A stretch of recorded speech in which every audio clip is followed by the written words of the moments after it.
Hey YouTube, what is up? It's Rob, and welcome back to 8-Rack live streaming. And we've got tons and tons of stuff to get into, so I'm just going to jump right in today without too much preamble.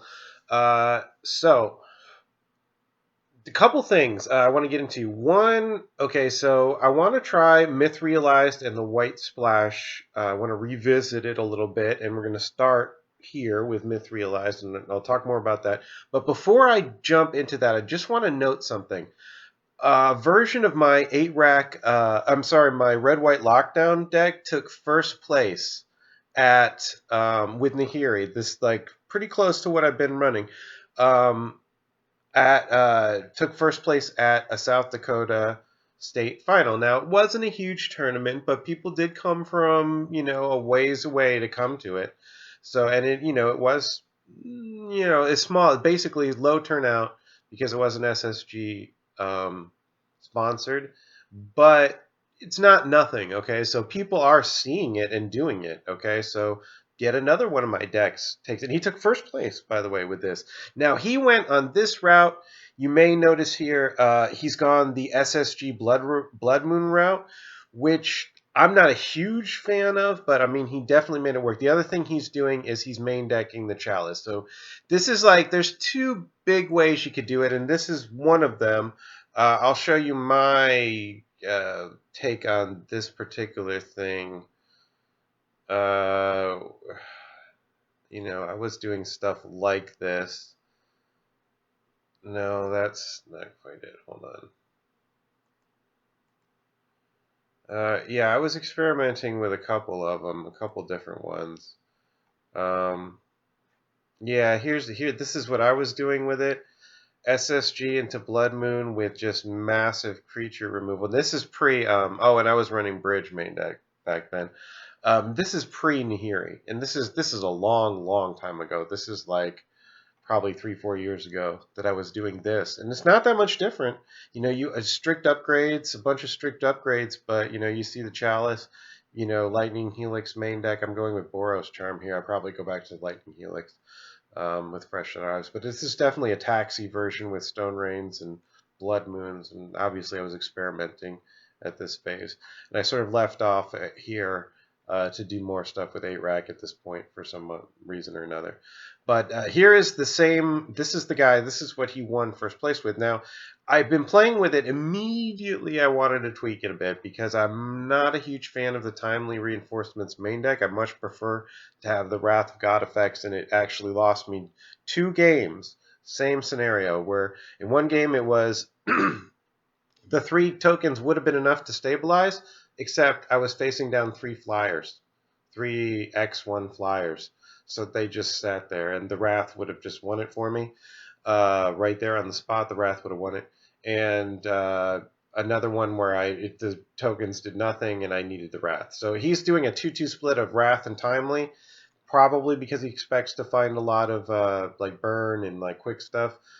I prefer to put this in the side and do Wrath main, but it's a small tweak. Not too much else to tweak. I'd like Pyroclasm better than Anger of the Gods for 2 CC. 3 damage versus 2. You could make a case for either, but it's the casting cost, because I like I said, I was running, if you're running 4 Wrath of Gods, then you don't need, so he's kind of like just spreading it out a little bit, the mass removal and removal, stabilization options. All of these cards that we're talking about here, even though this one's not removal, it's a stabilization. That's all that you're looking for here, is you're trying to stabilize / buy turns for Nahiri. And I will say this, the Gideon, I had taken him out a long time ago, and I hadn't revisited him since Nahiri.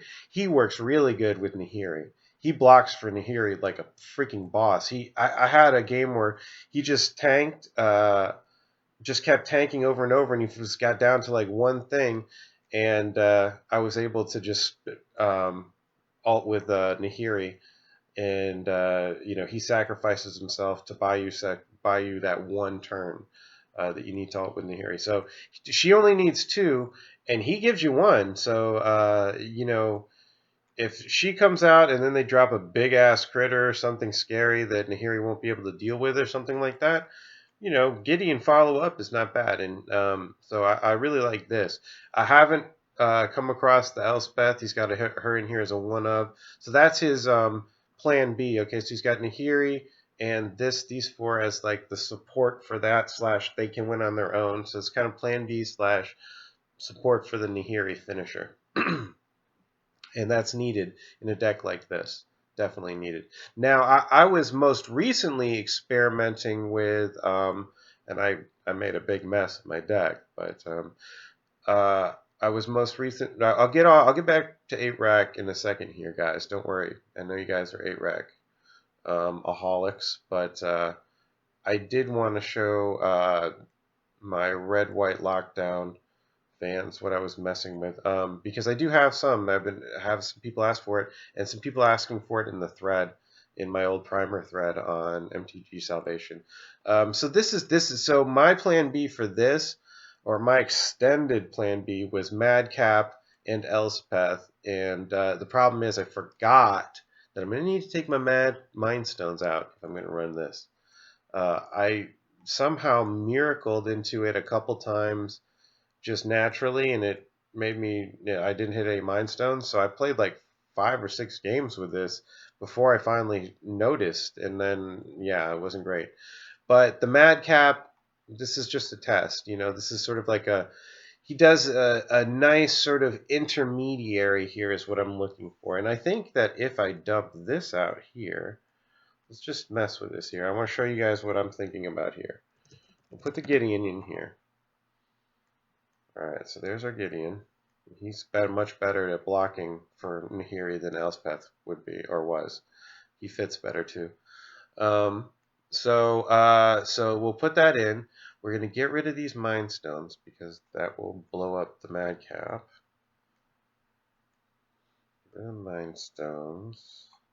And okay, so I was thinking about going that route. Yeah. And maybe we'll put in the journeys.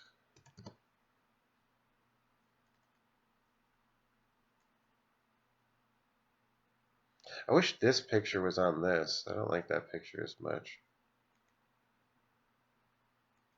Oops.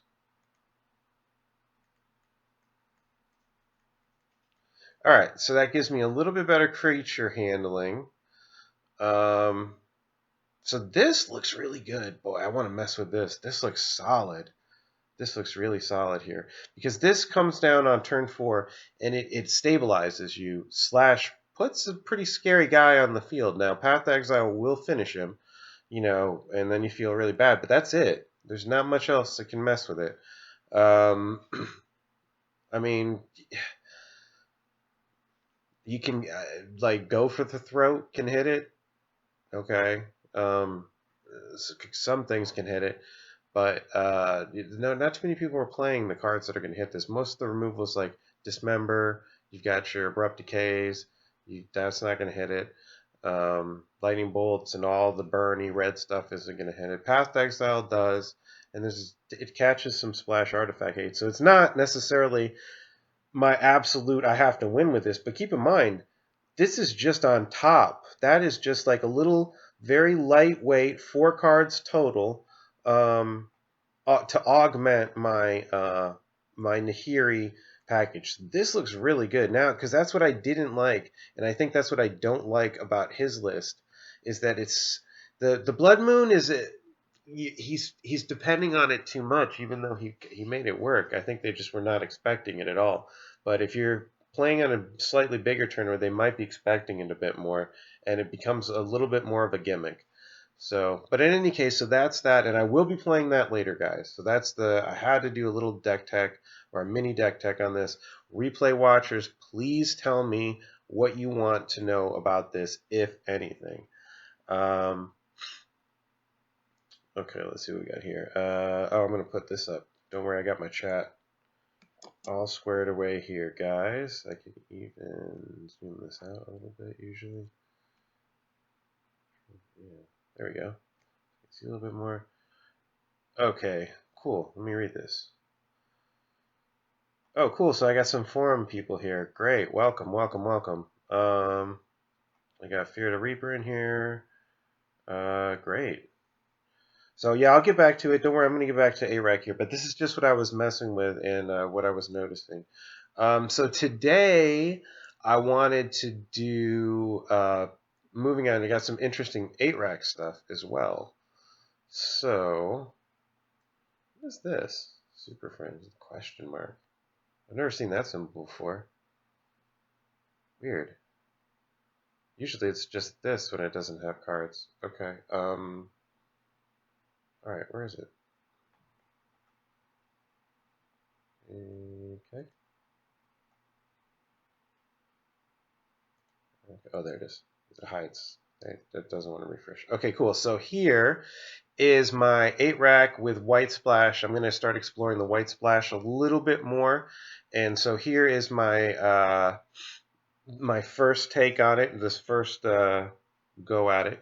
So what I want to show you here is that what I've been doing, and this works really well, guys, and I know I haven't put together the primer, but it's extremely important that you guys start looking at this 8-rack as you've got your core here.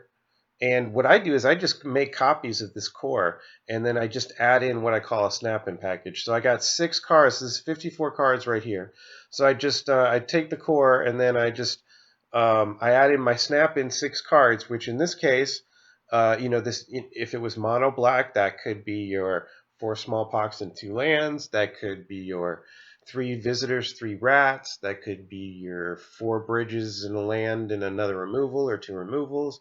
There's a whole bunch of different snap-in packages, and I have a whole bunch of them to show you guys, to talk about in the primer. So that's like snap-in packages is what I call them.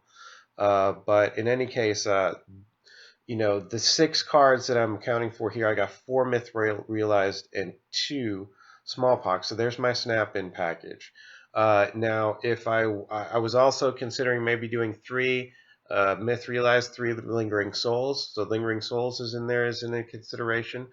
But Lingering Souls, the problem I've had with it and why I've never been too attracted to the white splashes, although it is very good and it works very nicely as a finisher for us, it's just a little bit top heavy. And usually when you're just playing the discarded portion of it, it's not enough to be a finisher. So if you end up pitching it and using the value of it just to get those free 2 tokens, it doesn't quite put you over usually enough, not by itself. So I'm going to put it off to the side. I'm not completely putting it away. Other options are Monastery Mentor. I know some people have been having success with that. But this kind of looks like Monastery Mentor the way 8-rack wants it, which is he comes now. I'll grant you that it suffers from the same problem that Liliana's Caress and Waste Not suffer for, in that it wants to be played before your discard, and 8-rack wants to make sure the hand is controlled first and foremost. You got to make sure they're not dropping a turn 1, turn 2 threat on you. If you can, if you do have the opportunity to stop that, you're going to want to do that. Now, the good part about this is, though, it's only 1 casting cost. So we're not investing a ton, and he can come down on turn 2 with some value right away. But the other part about this is that he doesn't need, although he does benefit from being, coming down first, don't feel compelled because you can pump him up later. He's not completely dependent on it. He can just sit. You play him whenever it's convenient, as soon as convenient, obviously.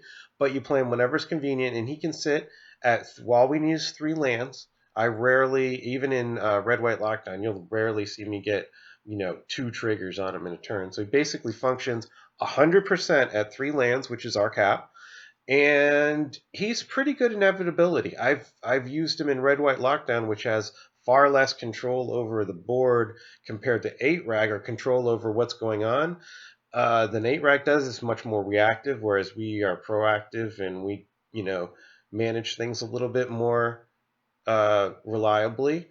So if it's a good finisher there, I want to try it here. I've never been a fan. It wasn't a draw when it was painful to splash, but thank you to these wonderful new speed lands.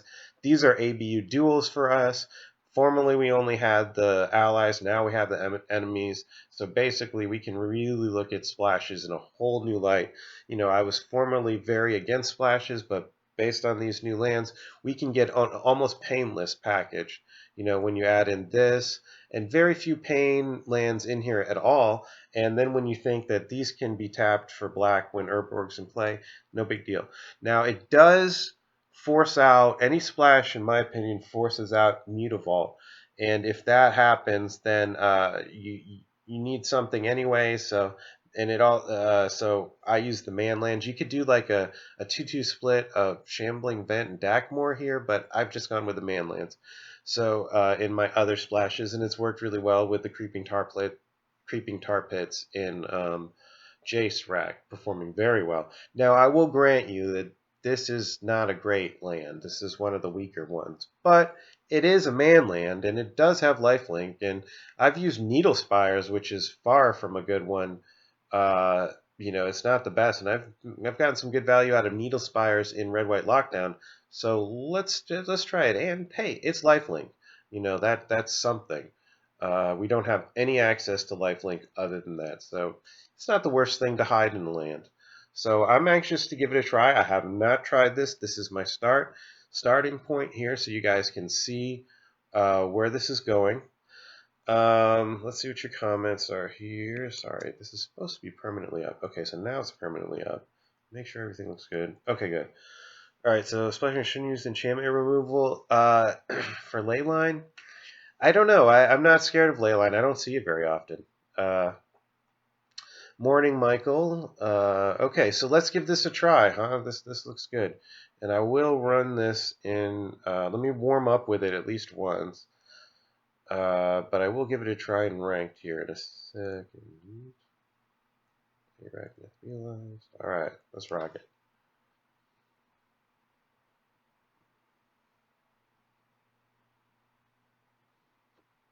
KF chicken. Okay, that looks good. Alright, we can see chat down here. Oh, sorry guys. Some people were complaining they want to see what is going on up here, and I definitely understand that. It helps people see the board, if you will. That should be plenty enough room for chat for everything. Do I want to play first? I do. Should be a... See, this is a little bit light. Like, I'm tempted to do it just because I want to play, I want to test Myth. But... Okay, well, it's a bad hand. Don't keep it. Don't keep this hand. But I'm just thanks. Okay, good. It works. So yeah, don't be like me. Don't keep it. But we do get to enjoy the lovely ABU duel. For those ABU duels, for those of you who don't know, is like Alpha Beta Unlimited. They're like Underground Sea, Volcanic Island, and all them. They're straight painless, overpowered duels. Okay, so that helps.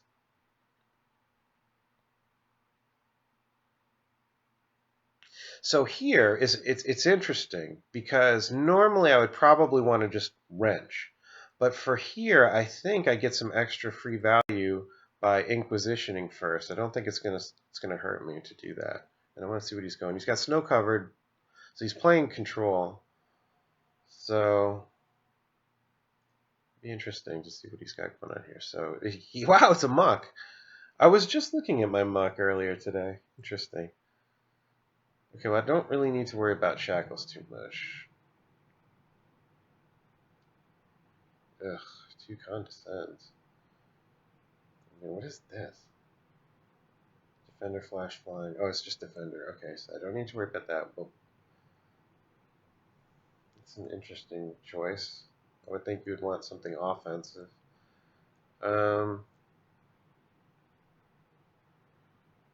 Man, the condescend. The condescend is worse, so I'll take that.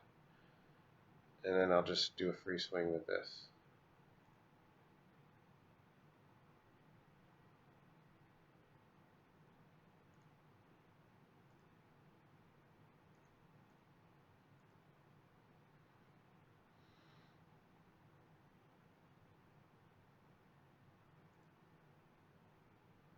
Oh, nice. So I'll get the condescend, and then I'll wrench him.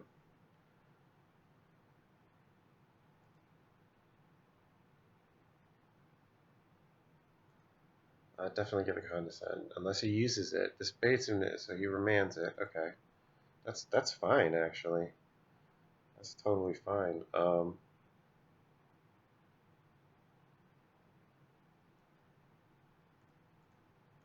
Look at Myth Realized getting free value here. This is what I had hoped for. This is what I was looking for. This is what it does for me in Red White Lockdown, and I don't have anywhere near as much.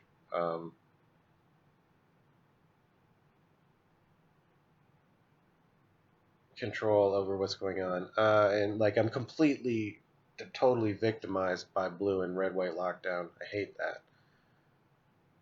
It is such a great card. It's a very good question. I went when that card first came out, I went in several videos, like long diatribes about what an important card it was for white and how white has never had anything like that before. A 1 CC beat down finisher that's completely protected and very friendly to white's enchantment based control mode. It's a very important card.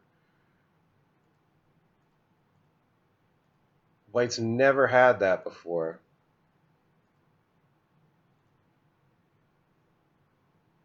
You know, it's protected from all the land. It's like it works kind of like a man land, but it's protected from a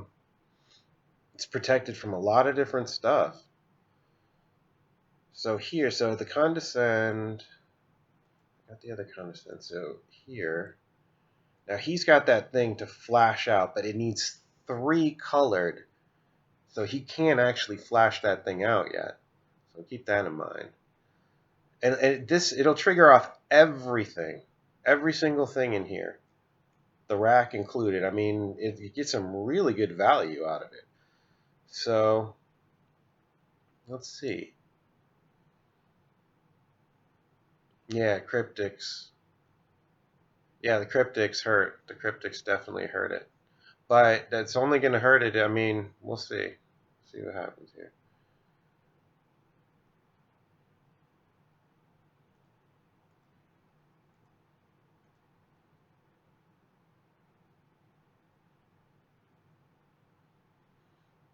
Mm. Yeah, yeah, I agree. Yeah, well, it depends what you're. It depends. Hold on, I'll get to that. Yes and no. And it is somewhat relevant in at least the infect matchup. It could block something.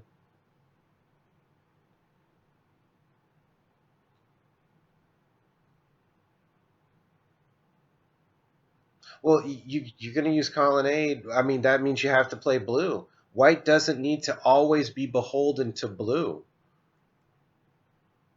So he had another freaking condescend. But I don't think white needs to be beholden to blue, to be honest with you. So here, I definitely want to do this.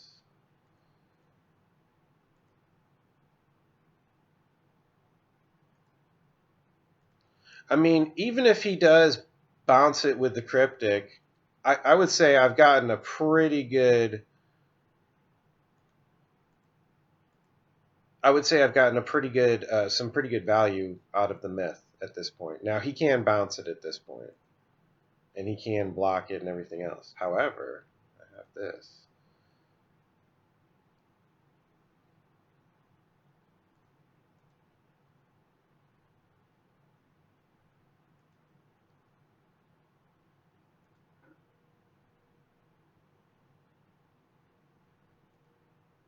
Pitch the shackles. He's got 2 cryptics.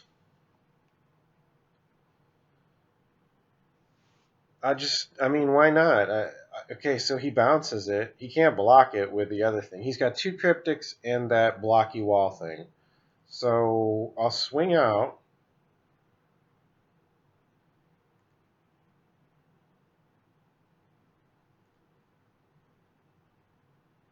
Yeah, it was a good rip.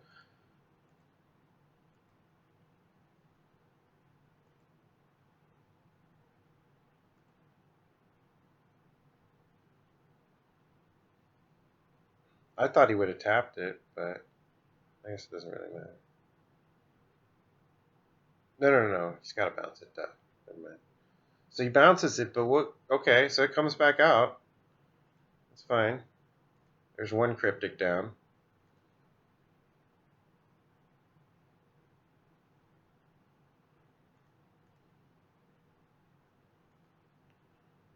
I should be able to swing with that too. Yeah, it did work. It did work for. I mean, there was no investment there. I took an extremely threat light hand. I mean, it was very light.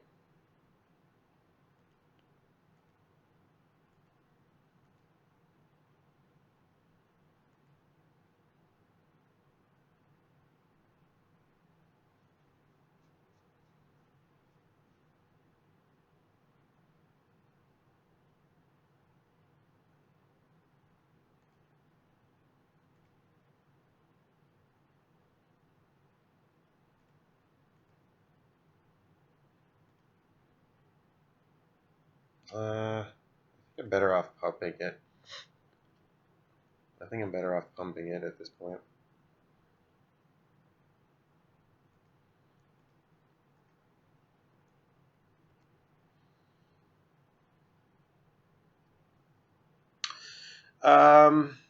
It's not dead. I wouldn't say it's dead now. And would Asylum Visitor be better here now? Yes, but Myth Realized did some serious work, and I took a hand that had Myth Realized and a Wrench Mind, nothing else. So it wasn't like anything close to ideal.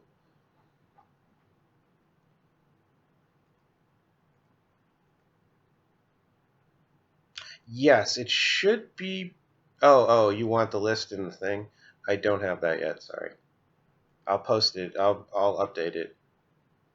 I kind of went over it. Basically, it's just the core, and the 6 snap-ins are 4 Myth Realized and 2 Smallpox, and direct upgrade for the removal package to Path to Exile.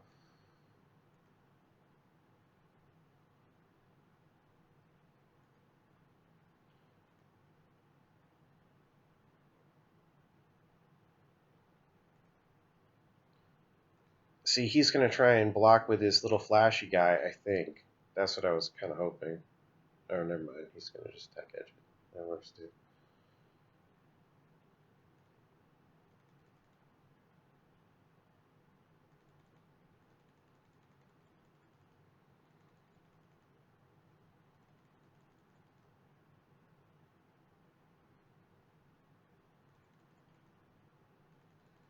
Yeah, I'll put the deck list in. Don't worry, I'll export it and put it up.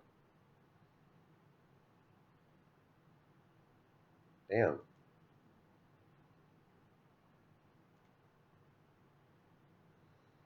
Okay.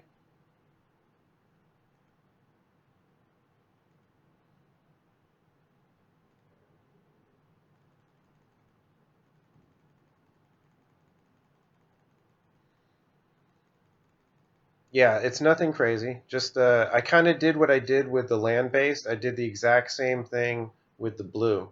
I just used the the fast lands and the tap lands, or the man lands, I should say. So now, as far as I know, he can't really. I mean, he can grab it. He can grab one of them, but he can't hold on to them. Like they'll come back to me if he grabs one with the shackles. It's not bad.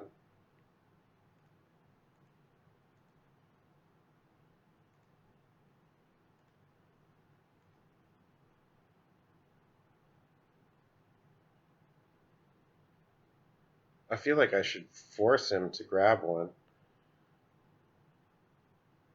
just to spend the mana.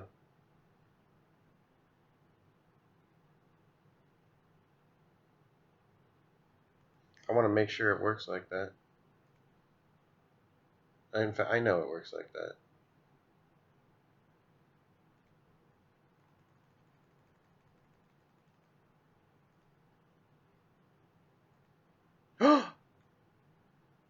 He does keep it. Oh my god! I thought for sure it would come back to me.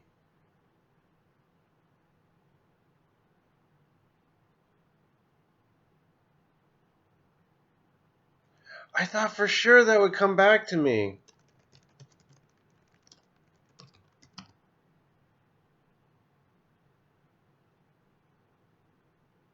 Oh boy, that's a gigantic problem. I mean, he can't really do much with it, but shit, that's the fucking problem.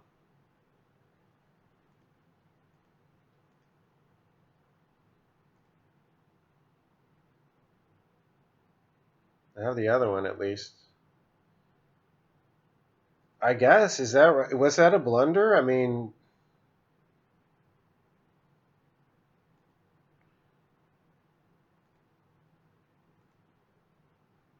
oh shit.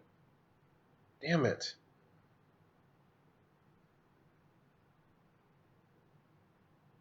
God damn it. Now I'm blundering big time.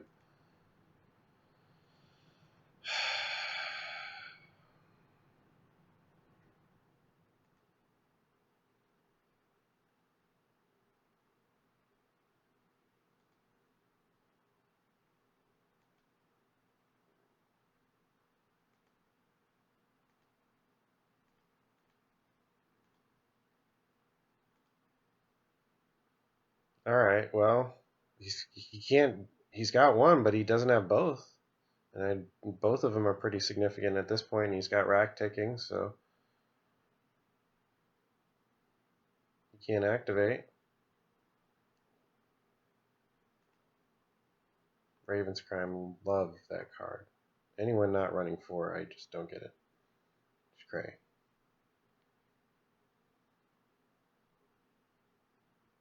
Wow, that's a bad card to remand, I think. Of course, last time it worked good. Because it gives me free triggers.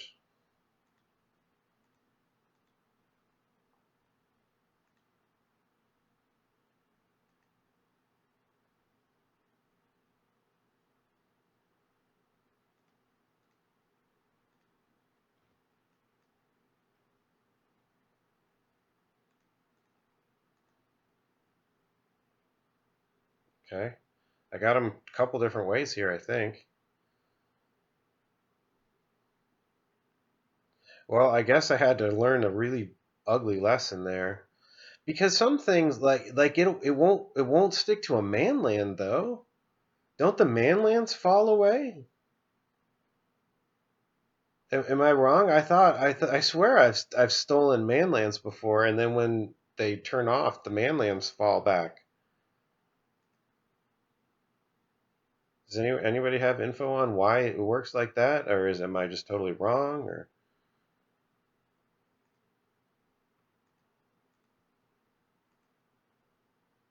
wow, the Raven's Crime and the Mythrealized won it here straight up.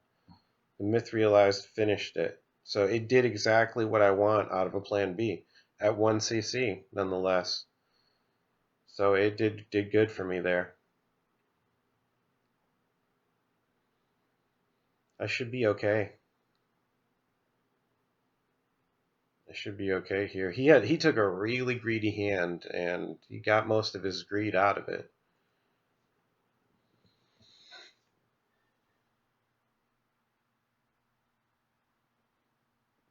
I don't know what he's gonna do. Like he can steal. I don't understand that because I swear. But doesn't it fall away when it reverts back to a land, or do they keep the land? Maybe I'm wrong.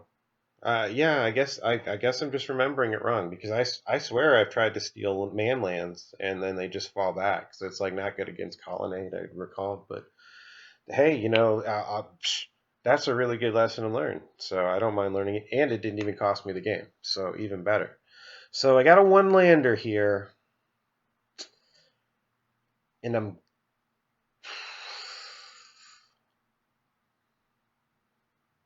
tempted to keep it.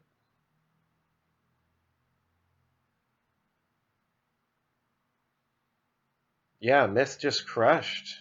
Dezo. Myth just crushed.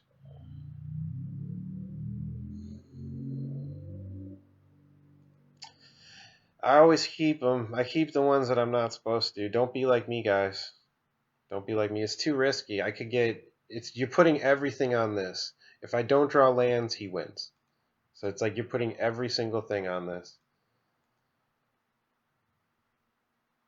I do it because I can get into his hand and stall for a couple turns with the IOK and the Thoughtseize. I have got to get a rip. I need one real bad. So in this case, I don't care about the pain. Oh God, Spreading Seas. That'll kill me. I have to take that. And then I'll get the Thassa. Spell Snare's dead. Only hits Wrenchmind.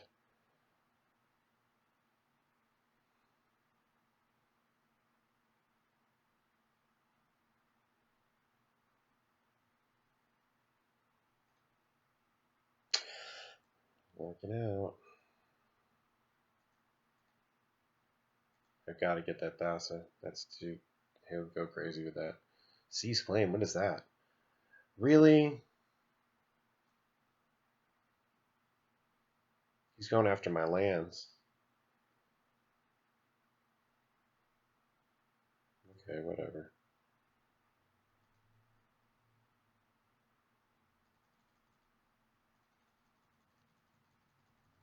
Yeah, it was. I know. You're right, Lockjaw. I hit the payoff.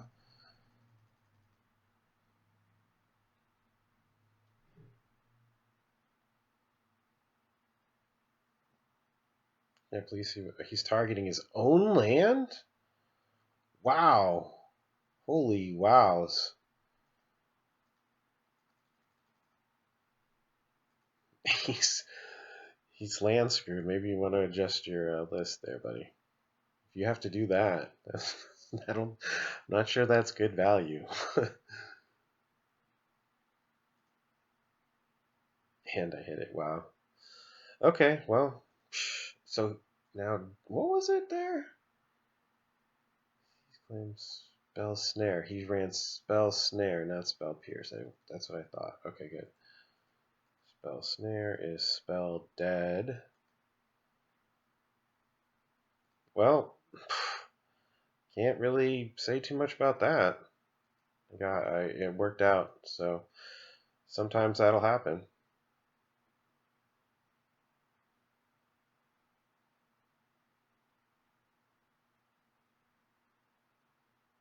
Confirm suspicion. Counter target spell. Investigate 3 times.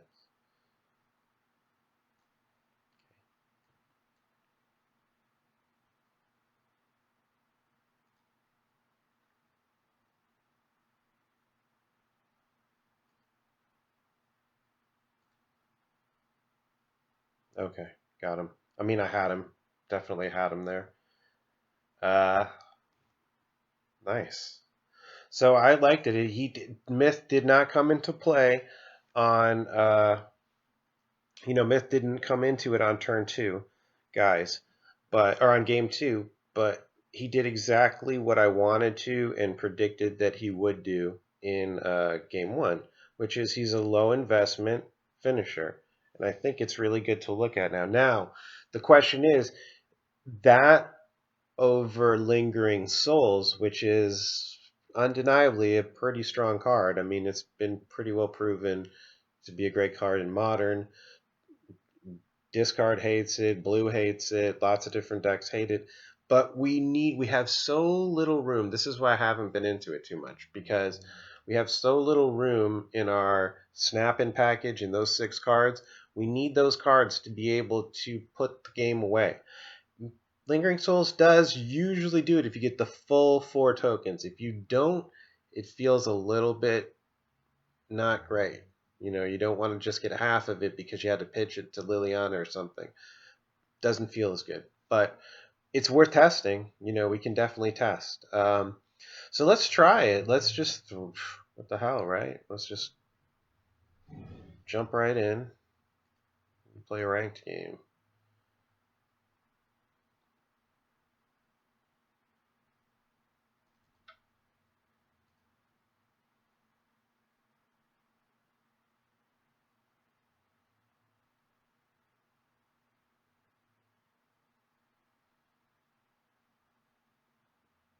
I don't usually like to sit in there because you know what people can do is they can go in and they can look you up online, and it does, like, if you've played in any tournaments like in the last 5 years, it comes up and it shows you what you play. Maybe you can scout out um, what they might be playing. Give you some unfair information perhaps. And I know that because I've done it myself on occasion. So if it's there, it's like I feel like somebody's going to use it against me. I want to use it too, just to even the playing field. But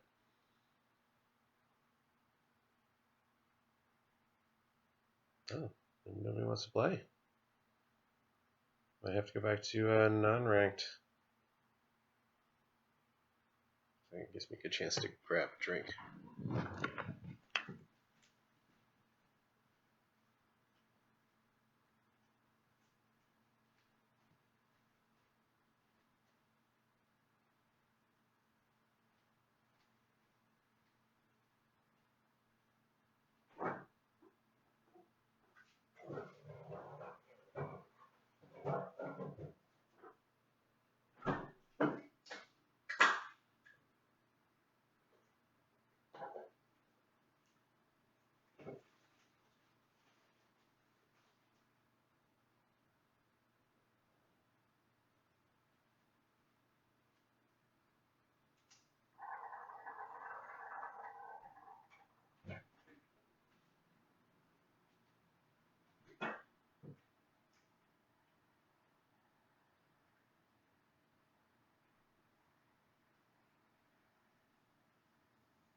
Oh. Yeah, I agree, Dezo. Yeah, exactly. Exactly. It's 3cc. 3cc for us is like the way top end on on some decks. Like that's like if you were like a blue white red control, that's like your 4 and 5cc cards for them. We can't handle that kind of a casting cost. So if you put too many 3cc cards, it starts to feel really like dirtily. You'll get these like really like hands where you just can only play like 2 or 3 cards because it's 2 or 3cc cards. You don't want it.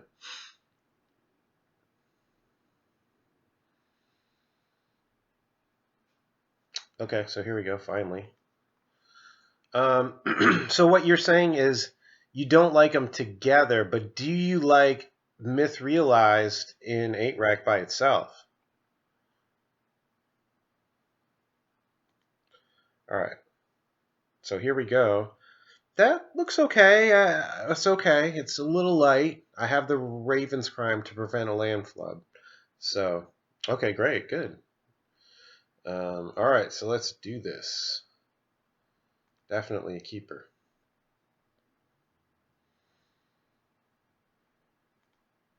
God, it feels so good to play this pain-free duel. And to us, we don't care about anything, any other portion of it. You know, I'm a little tempted. I'm going to be honest with you guys. I am a little bit tempted to play the Myth Realized first here.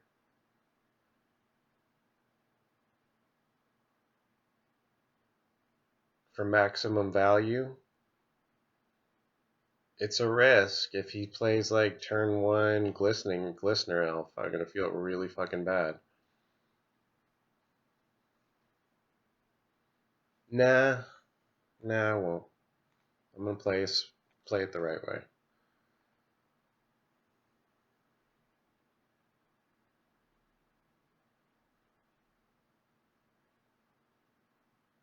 I'm glad. But it's this. It's all about the Kiln Fiend.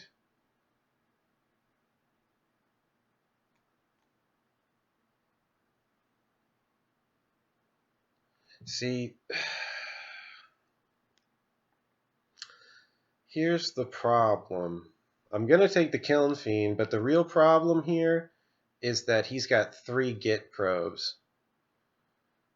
It better be, the quality better be maximum. Check your settings, because your settings, Carver, you should check to 1080p. This should be streaming in 1080p. So you may have to adjust your YouTube settings. If not, let me know, because I want it changed.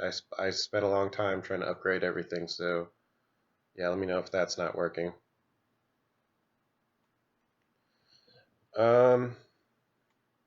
Yeah, he needs a creature is the problem, but he has 3 wild cards. The Git probes are all wild cards. Yeah, that is a new Kaladesh land. It's basically the ABU duel for us, because we have nothing over 3CC. So for fast decks, oh, okay. It's a Concealed Courtyard is the name.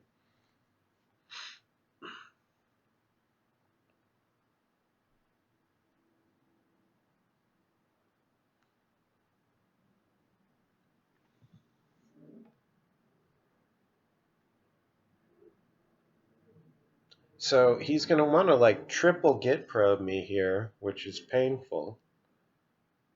But he may also, well, I mean, he's going to do 1 at least.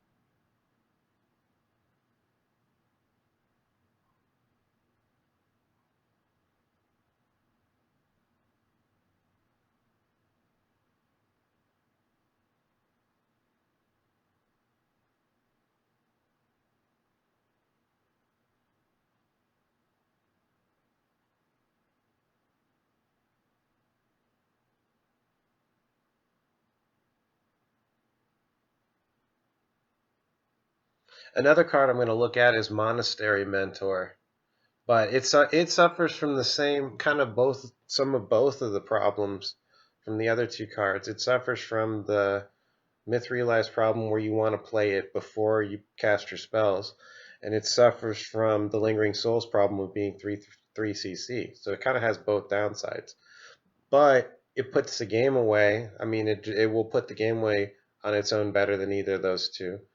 If assuming its conditions are met. What I like about Myth is, besides the fact that it's 1CC, is that you can manually pump it up. It doesn't need something else to work. So if you whiff and you draw a land and you can't cast it, you can't pump it up. You can still pump it up, as long as we hit our 3CC, which we should be doing anyway.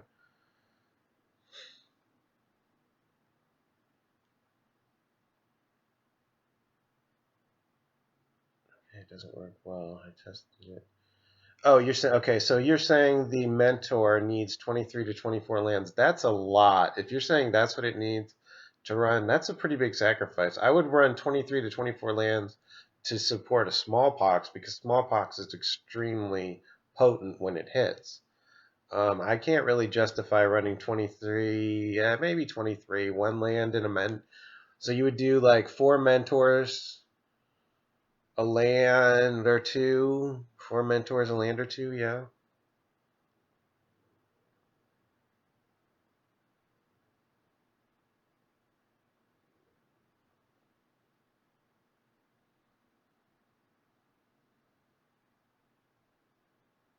Oh, thank you, JP Hayworth. I appreciate the nice compliment. I try. I give it a try. I really like 8-Rack. I don't see anybody else out there dedicated to 8-Rack the way I am. I like to try and really innovate in the strat, if possible. I think now with these duels, these new duels have opened up a lot of doors for 8-Rack. Ooh, flagstones. Flagstones and Smallpox. That's an interesting angle. I haven't explored that. I'm going to be honest with you. I haven't checked it out yet. Okay, so the Raven's Crime, it looks probably my giant hit here. So obviously, first we want to just put this down, and then we'll just start the crime. What he's gonna hate, he's gonna really hate, is if he doesn't get a creature, I'm gonna empty his hand.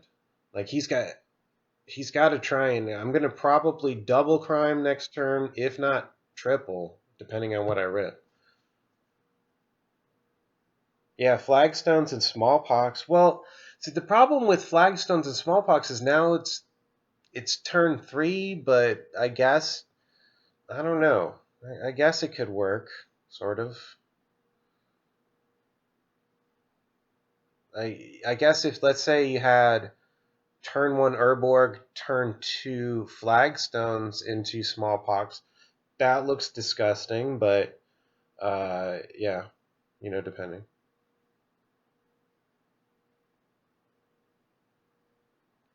So it's all lands, but that's a nightmare for him. Yeah, Urborg plus flagstones, right? So he's got Thing in the Ice. Thing in the Ice. Oh, yes, Thing in the Ice. That could be a thing. It doesn't fly, does it?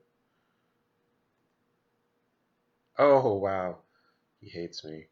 He really hates me.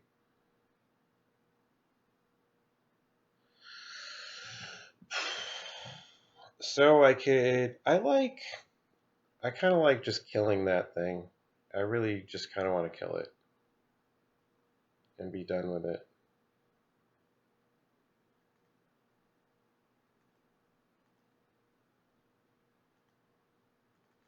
Like there's probably some play line where I could Raven's Crime him here, but let's just, we'll just make his life a living nightmare.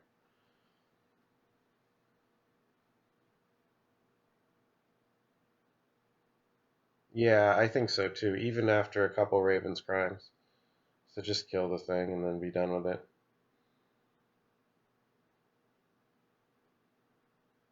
Okay, that's fine. He's in gigantic trouble. He's in huge trouble.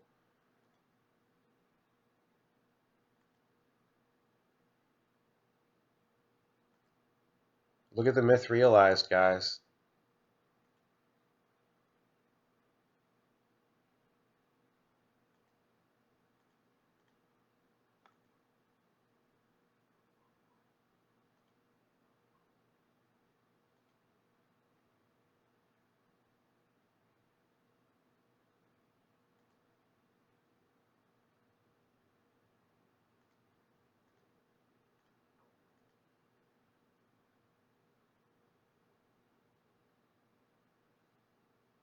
You can't kill it.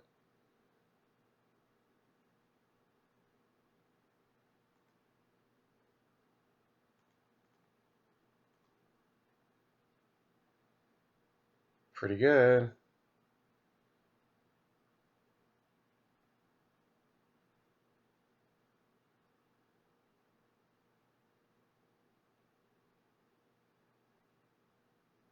He's flailing.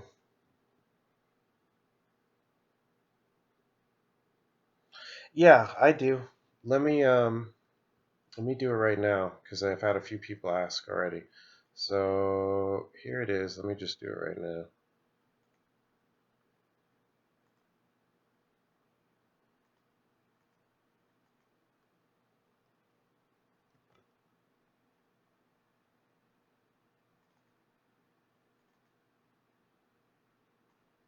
Okay, it's right there. So you can screenshot it real quick and then I'll just copy and paste it.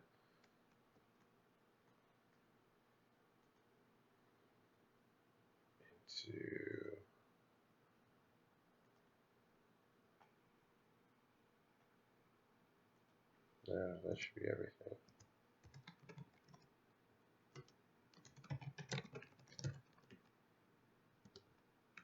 Okay, it's in the description now. I don't know if you can get it, but it should be in there now. All right, back to the game. Sorry about that. All right, where are we at here? Winning, as far as I recall. Yeah, that'll do it.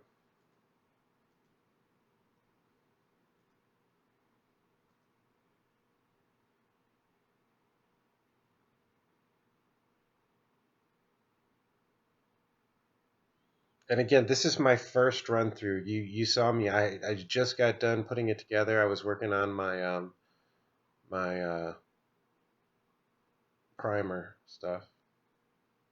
So there's probably some adjustments that need to be done here. Again, my full package is 4 Myth Realized, 2 Smallpox. That's my snap-in. The 4 removal spells, strict upgrades for Path to Exile. Other than that, I don't consider a strict upgrade to adjust the core. That's still the core. You're just laterally or / improving upon it by using a colored snap-in removal upgrade, basically.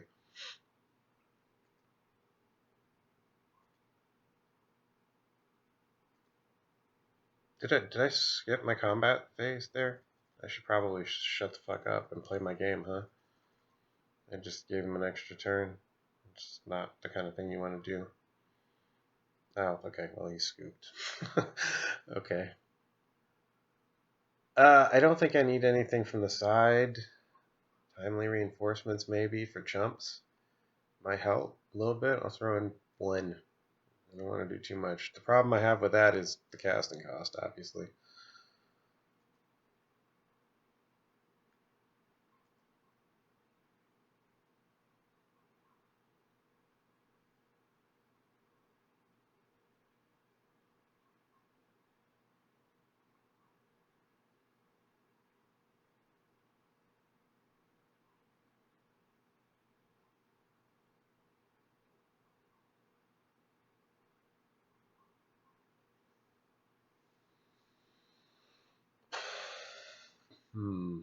That's not going to work. That looks better. That looks better. And that looks really nice on top. So it's gonna work out nicely. So I'll miss my turn 1 discard, but the Myth Realized fits nicely into the turn 1 spot anyway, and then he gets free value off the Wrench Mind for turn 2. And then the Rack and Lily and everything else. This turns into a really great hand. I love where this is on my curve. That's what I like about it most of all. So it might be. Will it be too slow? Is my only question at this point. He's got a fast hand, so.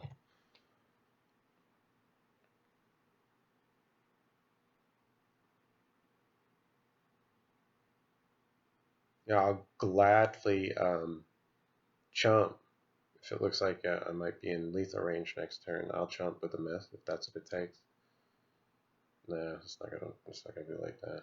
I'm gonna have to get in front of it with the Myth, I think.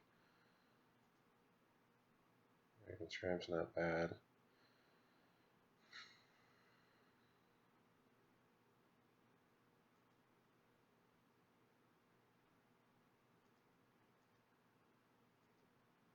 He's got a fast hand, Chad. I'm a little concerned I'm going to lose this.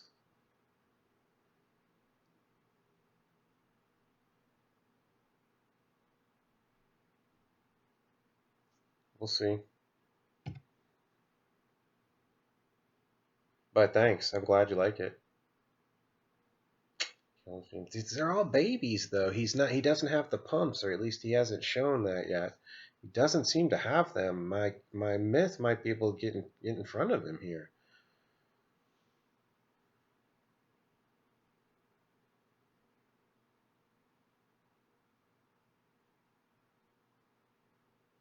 If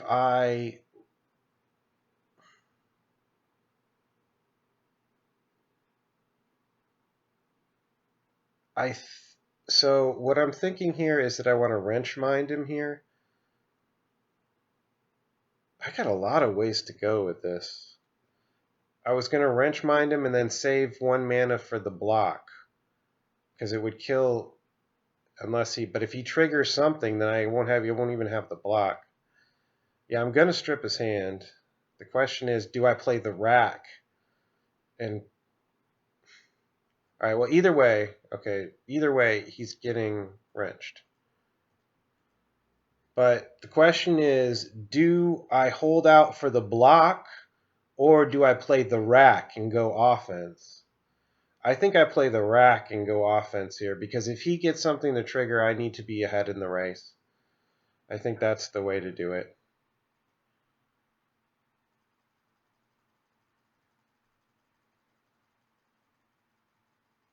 Race. I want to race.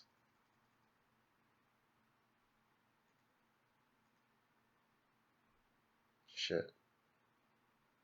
Oh, shit. Dead. Damn it. Well, he ripped. He got an amazing rip, so it is what it is. I think I still played it right. I mean, well, I played it wrong, but I think odds were in my favor to do it that way. It's a frustrating loss. Hopefully I can get ahead of him this time. This is the kind of deck you don't want to play second against, for sure.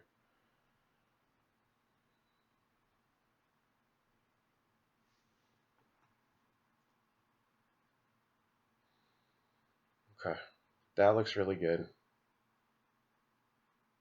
That looks great.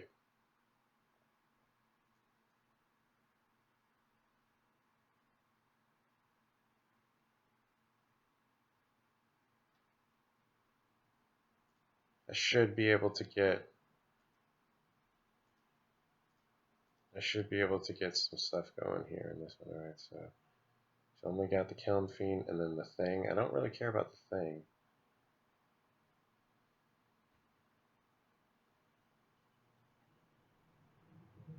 I'll take the Kiln Fiend.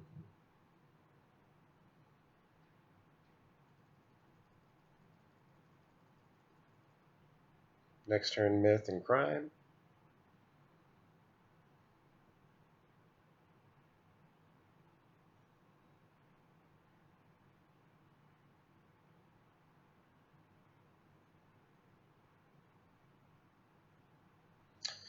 Would it have helped me? I don't know. It's hard to say. He got lucky. I was in a position to win, to be honest with you. That's just magic for you. You're not going to win them all. I've had stuff like that happen to me plenty, so that's just magic.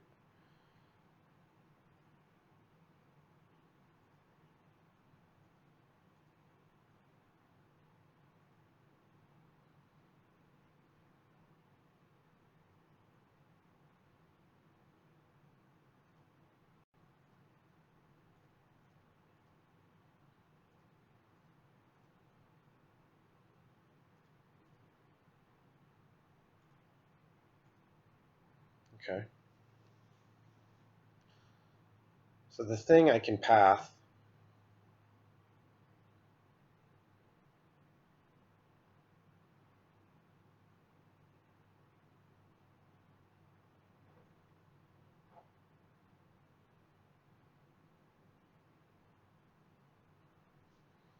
He's land screwed or something.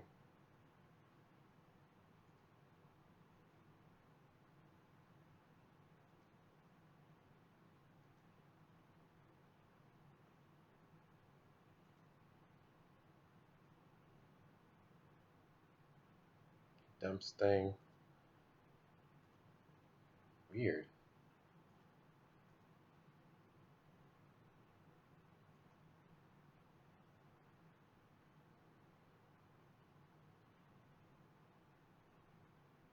He has that Apostle's Blessing I need to be careful of. I saw him running that.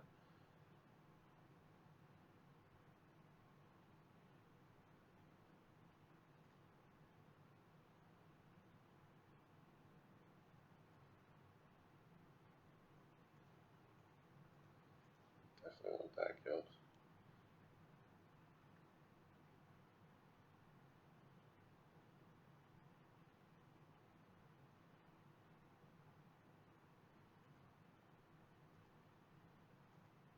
Okay.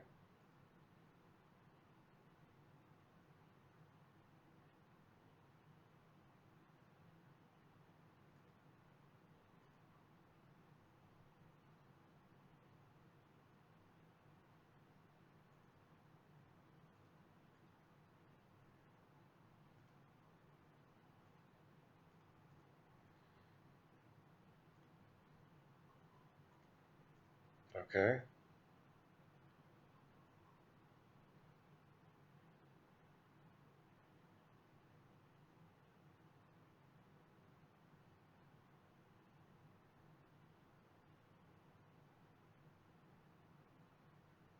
I need a Lily. He needs creatures, though.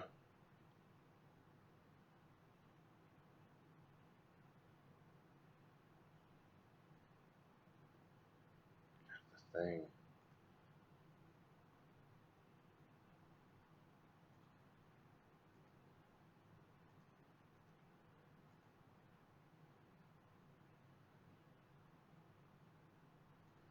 My freaking myth will be bigger than his thing.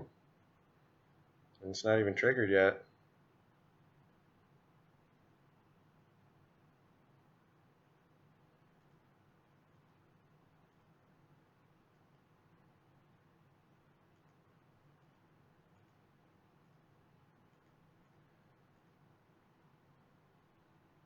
He blocks. How does he beat me here?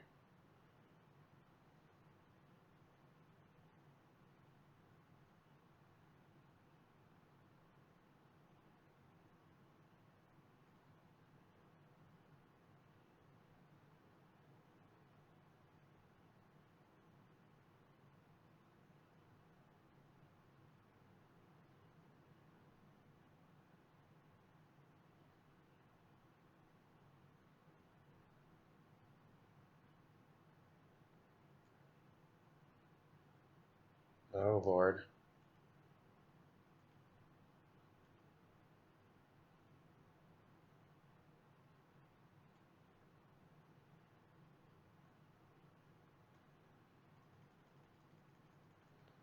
Still.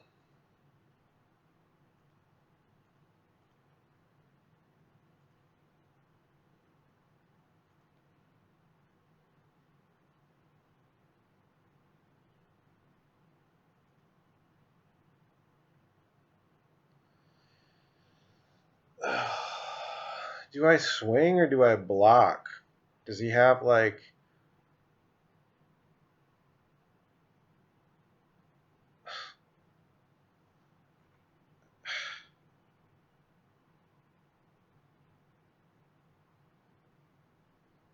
It's like freaking mutagenic growth and Temur Battle Rage and I just lose.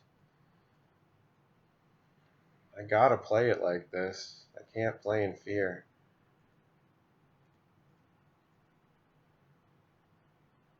Oh, he's got it. Son of a bitch.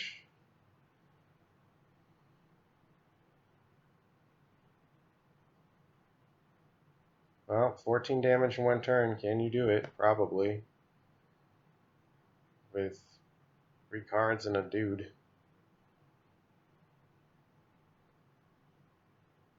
Two cards and a dude.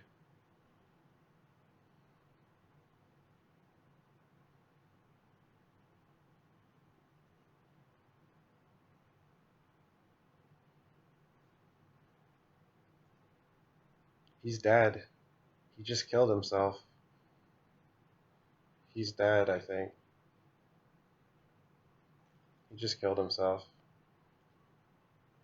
He was flailing.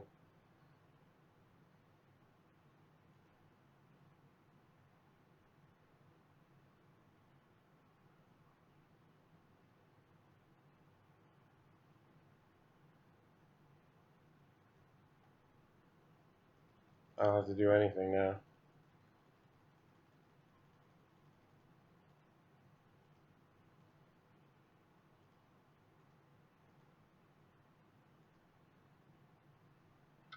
Good game. The Myth did some damn good work there, guys. I think the Myth really shined in both matches there. It did exactly what it was supposed to do. And it didn't interfere. Even though it wants to come out after your discards, I don't think at 1cc it's going to interfere with us the way a Liliana's Caress or a what is it called? Waste Not. They tend to interfere with what we do. At 1cc it's not gonna. It just slides in anyway. And it does things on its own. So there's that. I'm curious to see what you guys think of this. I like this. This feels really good to me because it's very lightweight. You don't want to have your snap-in package be too top-end heavy. that's where you'll run into trouble. The deck needs to like execute on a very quick pace. So this fits that. This does what it does what it's supposed to be do. It does as advertised. It's a 1cc finisher, completely protected from bolts and most of the removal, and the Path to Exile is pretty safe from that. You just sits around and gets huge. Um, yeah, yeah. I mean, there's more applications for it. I'm using it here, and I'm also using it in my Nahiri deck. But I think there's more applications of it. Um, well, I like it. We'll see. It may go that route. I couldn't advocate the pain of the old before we had access to these lands. I couldn't advocate so much pain to do that. It wasn't may have been better, may not, but it wouldn't be so much better to justify it. Now we can get a pain-free splash, and white has an interesting look to it now with pain free, looking at Myth Realized and Smallpox. Smallpox, by the way, I chose this one over maybe two other removals because think about Smallpox and Myth Realized. Works pretty nice. You could play Myth Realized turn 1, Smallpox turn 2, and Myth Realized sits out there is fine. Their dude gets killed. So it's like if you can play, if you're playing against a quick deck where you want to do this early, this comes out turn 1, it's fine, it's safe. Unlike anything else we could play. Interesting. So we have some stuff to test for sure. Now that we've done some fun 8-rack stuff, let's do some fun. You know what? I wanted to play the first place list, the one that accelerates into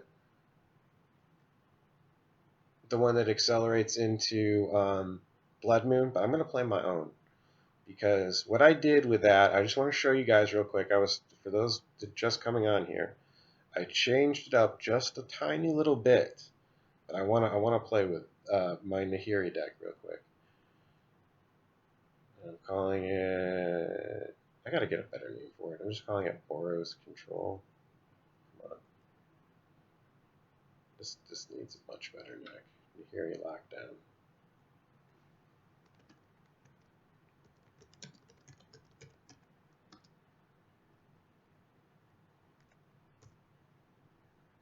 Whatever the hell it is.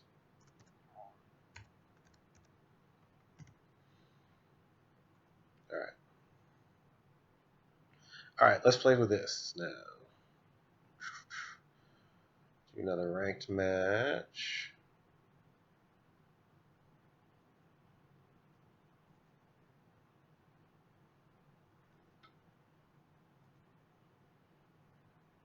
So yeah, I think that was, so far, it's only a couple matches, 3 matches, whatever. But I would say, so far, so good.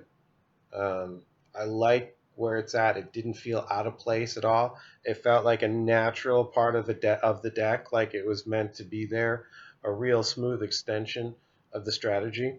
It supports Plan B, or it gives us a solid Plan B. It doesn't really support Plan A much in the way an Asylum Visitor has some crossover, in that it's its own Plan B, but it helps Plan A as well. Pack Rat is more of its own, just a solid Plan B. That's your finisher. You need an eventual finisher. That's your guy. In the same way, yeah, I would say he definitely competes with. That's like the white version of Pack Rat for us, for 8-rack only, because it's doing what Pack Rat wants to do, which is put the game away, become something that gets out of control and unmanageable. At 1cc as well. Interesting.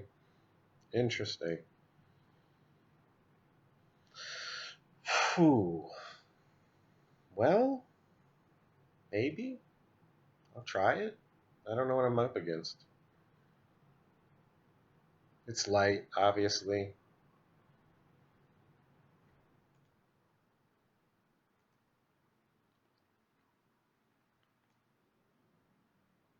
Tron.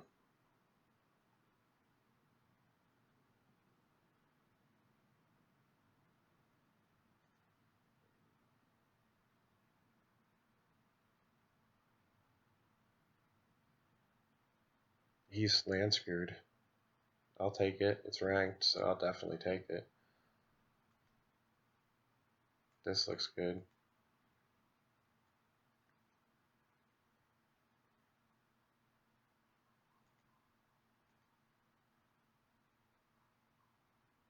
He's land screwed to all hell. He had a mulligan, and he still got land screwed.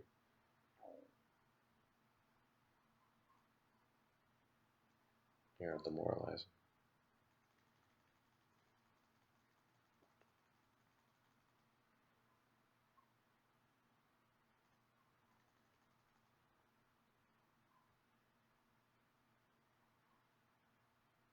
You like Mithrak better than Jace even, huh? Maybe. Maybe.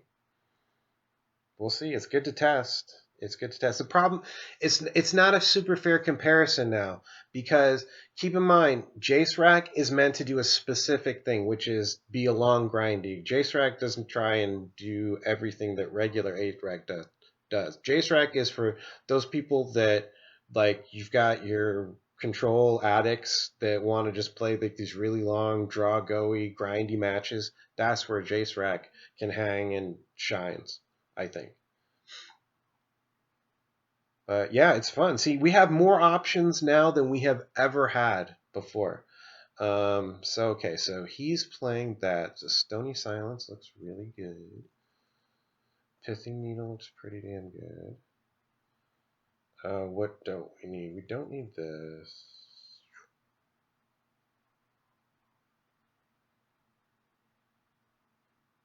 Journey to Nowhere, nah. Less of those. Sweeps. Doesn't feel great either. I'll leave the paths for like the worm coils and stuff like that.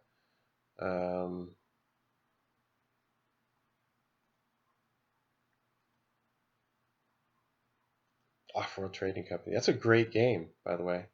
I have a lot of other games I play. I feel like I would stream, but I don't want to. I have to start a new channel. I don't think the Rest in Peace helps me here at all. Oh, it does help me. It does help me against like I found it helped me a bunch against stuff against Tron because it. Oh wait. That was Blue Tron. It stops the worm coil. This stops worm coil. I wonder if it's better to do this than Path to Exile. Maybe. Ah, to hell with it. Just go.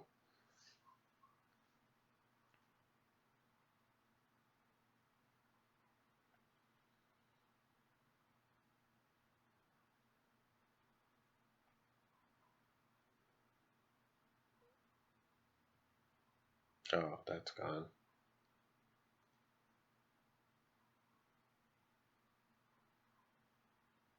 I'll try that. Yeah. I can hit his. Oh, I should put that on top. I can hit his expedition map.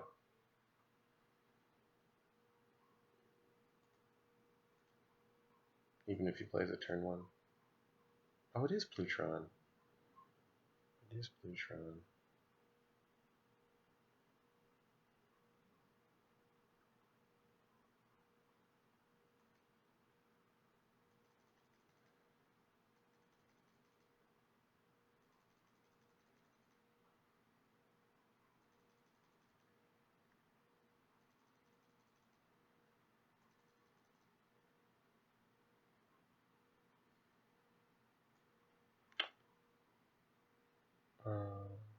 Okay. This is going to be good.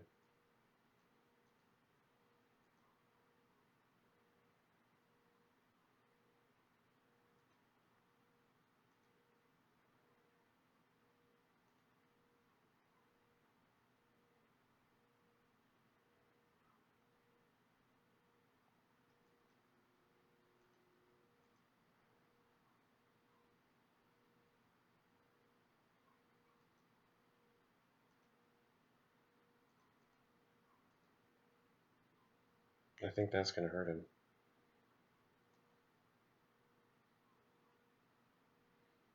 Oh, snap. Oh, man, you're right. You're right, Bjorn. Oh, you're absolutely right. I forgot. I do have that problem. I really do have that problem. That's a big problem. Thankfully, I have Nahiri, so maybe I won't need it. Maybe I won't need it. Yikes.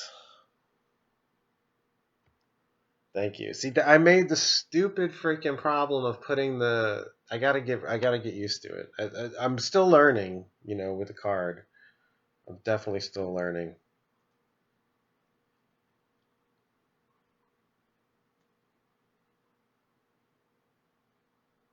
I should probably name Inventor's Fair. He can't use it yet. I should probably name it. Looks like he's so combo-y. I don't know. Probably should have done it by now.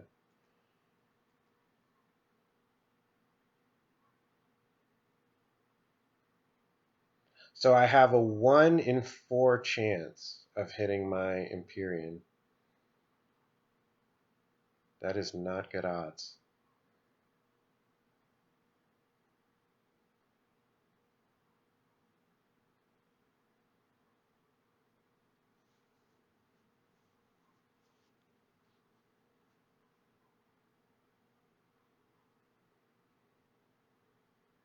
Wow, this is doing some work.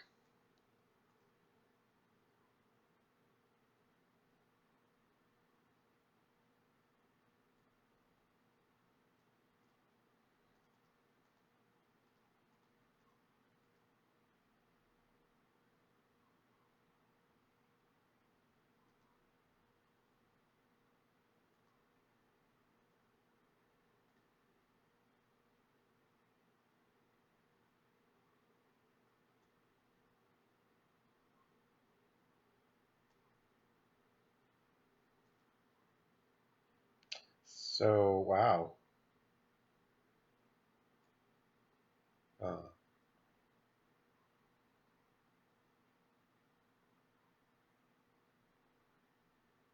I don't want to take a risk on Madcap. Doesn't make any sense to do that right now. Let's name Adventure's Fair. Okay, good. So, yeah, it was pretty easy. I don't know what exactly he was trying to do, some kind of combo that frickin' Stony Silence disrupted. So, just that kind of just shows you sideboarding wins the game sometimes. In this case, it did. Yes, but yes, thank you, Bjorn, for pointing that out to my dumbass. I should have known that. That was a terrible sideboard move. In fact, I should probably get artifacts out of the side if I'm going to run Madcap. But this looks kind of cute. Anyway, so there you go, 3-0 for ranked in with my decks. Not bad, not bad. So replay watchers, please let me know what you think of the Myth Realized. I think it really kind of overperformed here. The Myth looked really good. I'm really looking forward to exploring what kind of snap-in packages we can find in white. If the Myth Realized is going to work like that, well, how can we support it? We've got a few other lateral exchanges. Are there any other lateral exchanges in the core? That's my question to you guys, replay watchers. What in white can we find that could be strict upgrades or lateral, could be either or in white from core?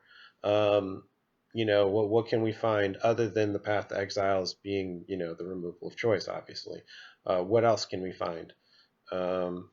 And yeah, so that's cool. Let me know. Let's see if there's any other questions.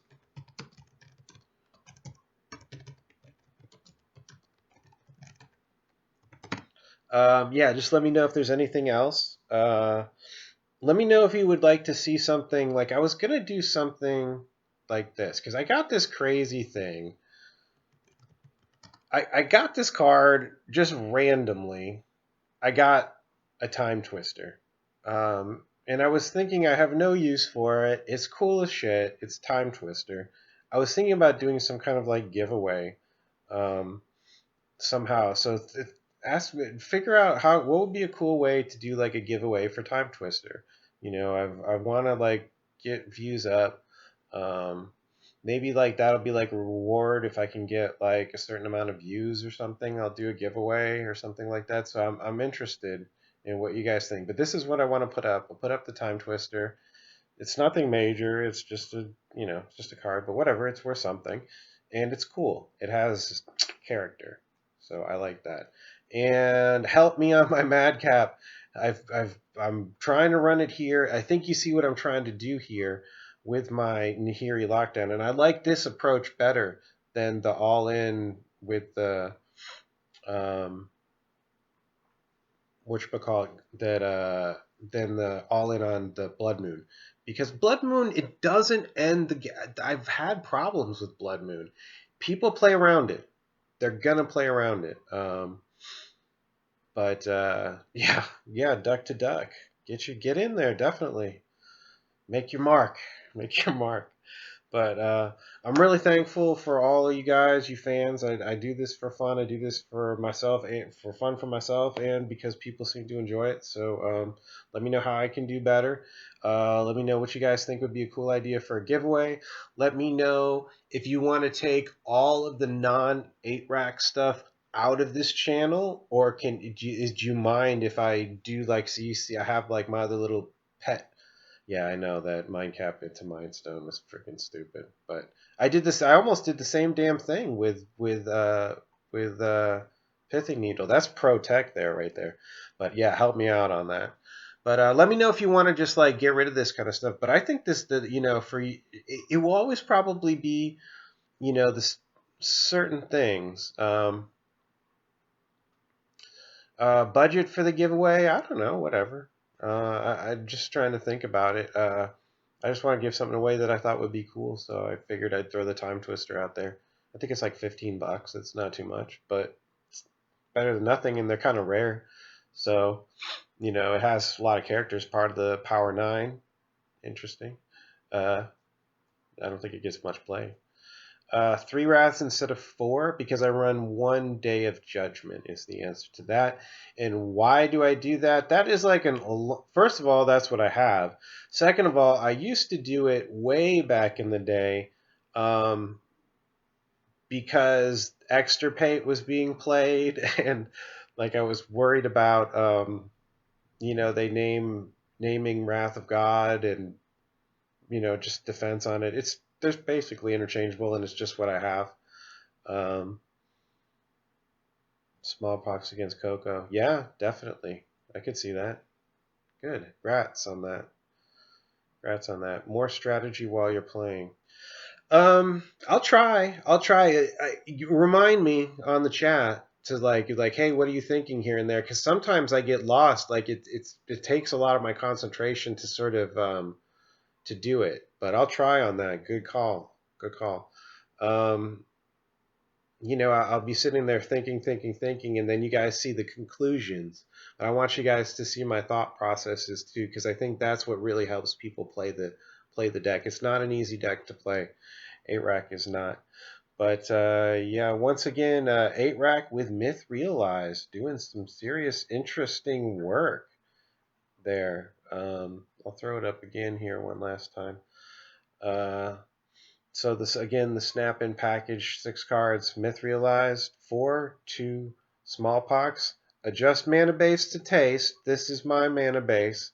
Adjust it to your own taste. That's what I do. I might tweak it a little bit here and there, but I like the Shambling Vent. I mean, he does what he does. It's a duel. I need him in there for the color fix, and he's a guy. I need that too. And he's got lifelink. I don't have anything else. So let's see how it goes. But I'm interested in hearing your feedback on this, guys, and tell me where you can think. Can we find anything else?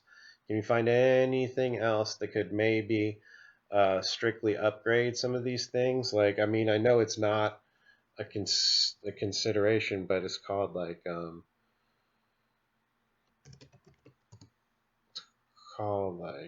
confiscate or something. Castigate. It's called castigate.